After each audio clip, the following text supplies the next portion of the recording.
ಇನ್ನು ಎಸ್ಟಿ ಪಟ್ಟಿಗೆ ಕುರುಬ ಸಮುದಾಯ ಸೇರ್ಪಡೆ ವಿಚಾರಕ್ಕೆ ಸಂಬಂಧಪಟ್ಟಂತೆ ಅದರ ಬಗ್ಗೆ ಒಂದು ಬೇಡಿಕೆ ಇದೆ.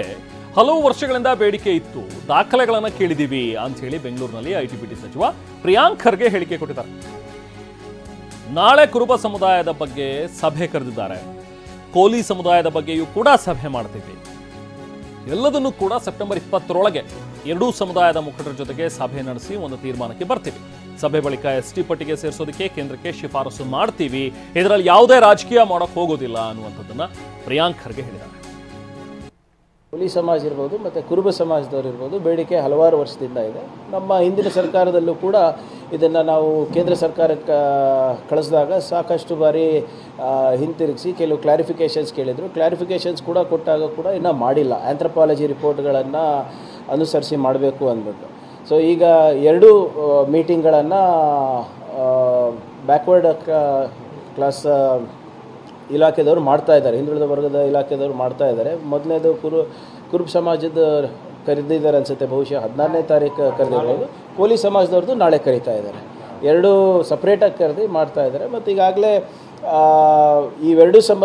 ಇವೆರಡರ ಸಂಬಂಧಪಟ್ಟಕ್ಕೆ ಈಗಾಗಲೇ ನಾನು ಕೂಡ ನಮ್ಮ ಜಿಲ್ಲೆಗೆ ಸಂಬಂಧಪಟ್ಟಂಥ ವಿಷಯಗಳಿಗೆ ಚರ್ಚೆ ಮಾಡಿದ್ದೇನೆ.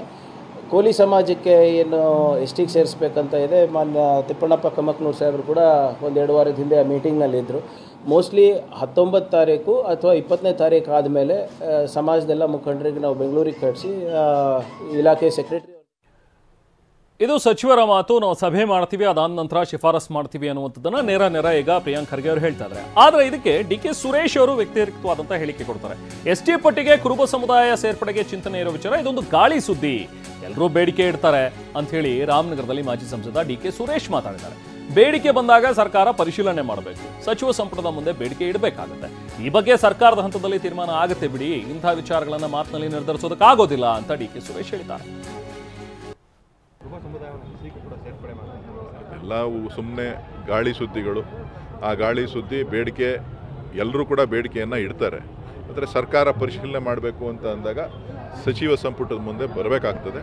ಆ ವಿಚಾರಗಳು ಸರ್ಕಾರದ ಹಂತದಲ್ಲಿ ತೀರ್ಮಾನ ಆಗ್ತದೆ ಹೊರತು ಮಾತಿನಲ್ಲಿ ತೀರ್ಮಾನ ಆಗುವುದಿಲ್ಲ.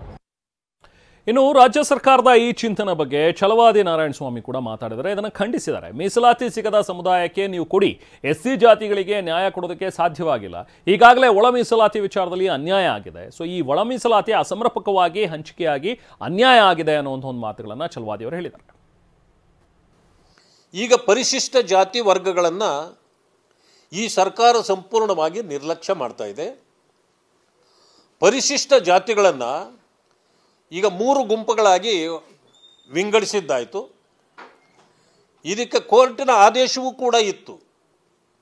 ಸಮಾನರನ್ನು ಸಮಾನವಾಗಿ ಕಾಣುವ ಗುಂಪುಗಳನ್ನು ಮಾಡಿ, ಯಾರು ಅಸಮಾನ್ಯರಿದ್ದಾರೋ ಅವರಿಗೆ ವಿಶೇಷ ಆದ್ಯತೆಯ ಗಮನವನ್ನು ಕೊಟ್ಟು ಅವರಿಗೆ ಮೀಸಲಾತಿ ಕೊಡಬೇಕು ಅಂತೇಳಿ ಸುಪ್ರೀಂ ಕೋರ್ಟ್ ಹೇಳಿದರೆ, ಇವರು ಯಾರು ತುಂಬ ವೀಕ್ ಇದ್ದಾರೆ, ನಾಯಕತ್ವವೇ ಇಲ್ಲ, ಆ ಜನರನ್ನು ಕೇಳುವವರೇ ಇಲ್ಲ ಅಂತಕ್ಕಂಥ ಅಲೆಮಾರಿಗಳು 59 ಸಮುದಾಯಗಳನ್ನು ನಿರ್ಲಕ್ಷ್ಯ ಮಾಡಿ ಅವರಿಗೆ ಕೊಟ್ಟಿದ್ದ ಮೀಸಲಾತಿಯನ್ನು ಕಿತ್ತು ಬೇರೆಯವರಿಗೆ ಕೊಡ್ತಕ್ಕಂಥ ಕೆಲಸವನ್ನು ಮಾಡಿದ್ದಾರೆ. ಇವತ್ತು ಪರಿಶಿಷ್ಟ ಜಾತಿಗಳಿಗೆ ನ್ಯಾಯ ಕೊಡಲಿಕ್ಕೆ ಈ ಕಾಂಗ್ರೆಸ್ ಸರ್ಕಾರದಿಂದ ಸಾಧ್ಯವಾಗಿಲ್ಲ. ಅವರನ್ನು ಒಕ್ಕಲೆಬ್ಬಿಸಿದ್ದಾರೆ. ಇವತ್ತು ಯಾವೊಂದು ಸಮುದಾಯವೂ ಕೂಡ ಪರಿಶಿಷ್ಟ ಜಾತಿಯವರು 101 ಸಮುದಾಯಗಳು ಕೂಡ ಸಂತುಷ್ಟವಾಗಿಲ್ಲ. ಎಲ್ಲರನ್ನೂ ಬೀದಿಯಲ್ಲಿ ನಿಲ್ಲಿಸಿದ್ದಾರೆ.